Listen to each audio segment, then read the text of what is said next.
Alfie was happily attending her friend's birthday party. The hall was glowing with colorful lights. Music was playing, and everyone was enjoying the celebration. Alfie was laughing and dancing with her friends. Suddenly, the door opened. Alfie's four sisters entered the hall angrily. They walked straight toward her. One sister shouted, "That dress belongs to us." The second sister said, "Those sandals are ours too." The third sister said, "And that perfume belongs to us as well." The fourth sister angrily said, "You are getting everyone's attention here by using our things." Silence filled the hall. Alfie nervously replied, "I will talk to all of you later. Please don't do this here." But her sisters were furious. They began damaging Alfie's clothes. Within moments, her clothes were badly torn. Alfie stood there in fear, embarrassment, and shock. The people at the party watched everything in silence. Some remained quiet while others whispered among themselves. Tears filled Alfie's eyes. Crying, she said, "After all, you are my own sisters. Why are you doing this to me?" But nobody answered her. Alfie quickly took down a curtain hanging near a window and used it to cover her torn clothes. She tried to stay strong. Tears continued to fall from her eyes. Finally, she quietly left the party. The night was freezing cold. The streets were almost empty, and Alfie continued walking alone through the dark streets. The cold was becoming unbearable. Alfie's torn clothes and the curtain around her body were not enough to protect her from the freezing night.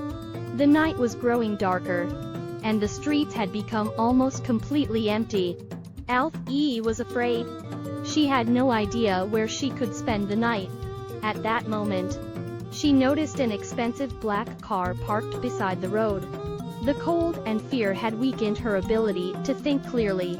She only wanted to survive the night somehow. In panic, she broke one of the car windows and used the broken opening to unlock the door. Then she quietly climbed inside. The inside of the car was warmer than the freezing air outside. Alfie curled herself up on the back seat. The exhaustion, fear, and pain of everything that had happened that day had completely drained her. Only a few minutes later, she fell asleep. Sometime later, the owner of the car returned.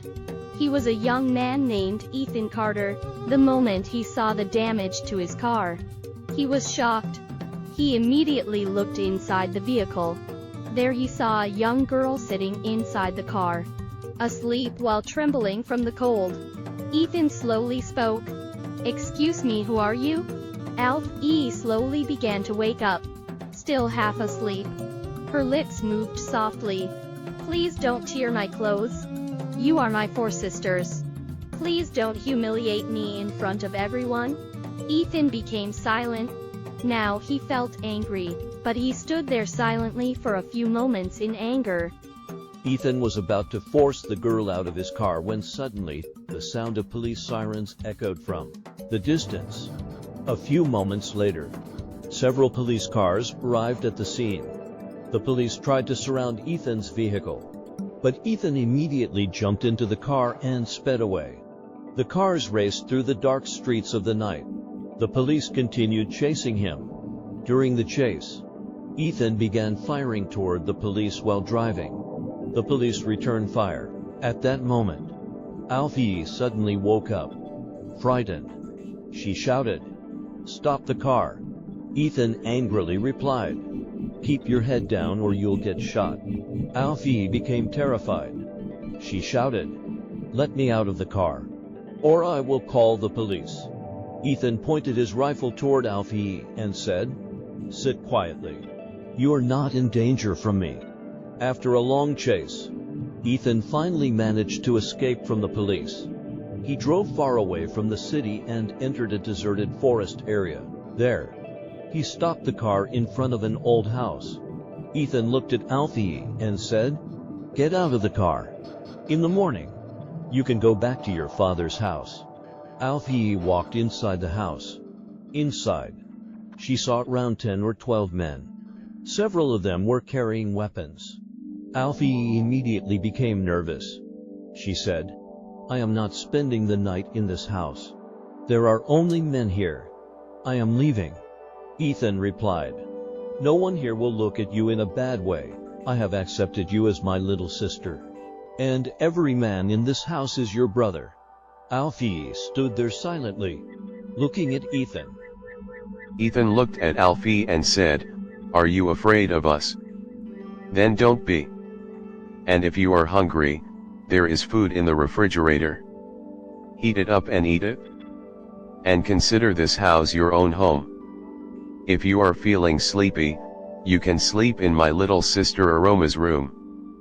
And if you want, you can wear my little sister Aroma's clothes." Alfie looked surprised and asked, "Where is your sister Aroma?" Ethan remained silent for a few moments. Then he quietly replied, "She is no longer in this world. And don't ask too much about Aroma. Because if I remember her, I may not be able to control myself." Alfie went to the room to sleep. When she opened the back door of the room, she discovered a large hall behind it. Inside the hall, several injured police officers were sitting in chains. They were all wearing police uniforms. Alfie became frightened after seeing the scene. She whispered, "These people are so cruel." Alfie returned to Ethan.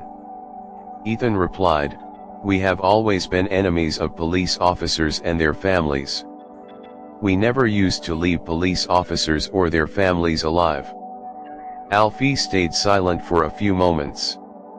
Then she said, "I am the daughter of American Police Captain Jacob. So does that mean you will hunt me too? Will you kill me as well?" Ethan became silent. Then he slowly said, "Maybe this was fate. When you were sleeping in my car, for a moment I thought you were my sister Aroma. But when I looked at your face, you were someone else. I was angry at you. And maybe I would have killed you. But during the police chase, you spoke the same words that Aroma once said to me. You said, 'Stop the car or I will call the police.' Aroma used to say exactly the same thing to me when she was angry. And there was something else too. My sister was once inside a car when she was taken away from me. And today, you were sitting in my car in the same way. That is why I felt as if God had returned my sister to me. So what if you are the daughter of a police officer? You have started to feel exactly like my sister Aroma to me." Tears filled Alfie's eyes. She stepped closer to Ethan and hugged him like a brother. Crying, Alfie said, "If you truly care about me and accept me as your sister, then release those police officers. And from today onward, you will never harm any police officer or their family again. It is the duty of the police to arrest criminals. If someone does wrong, the police will act against them. And Ethan brother, I will never leave you. I have no real brothers, sisters, mother, or father in this world. I am completely alone. From today onward, you are my real brother. And I will stay with you for the rest of my life." Hearing these words, tears filled Ethan's eyes. For the first time, he broke down and cried. Alfie also looked at Aroma's photograph on the wall and began to cry. The men standing inside the house remained silent. Tears of happiness appeared in their eyes as well. Ethan looked at his companions and said, "From today onward, everything will change. We will begin a new life." Then he looked toward Aroma's photograph and said, "Aroma kept telling me until her last breath to leave this path. I never listened to her. But today, I will listen to my sister." Silence filled the room. For the first time in many years, there was no hatred inside that house. There was only a feeling of belonging. A few moments later, one of Ethan's companions quietly picked up a phone.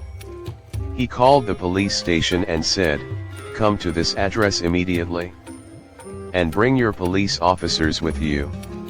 Your colleagues are here." After the call ended, silence once again filled the room.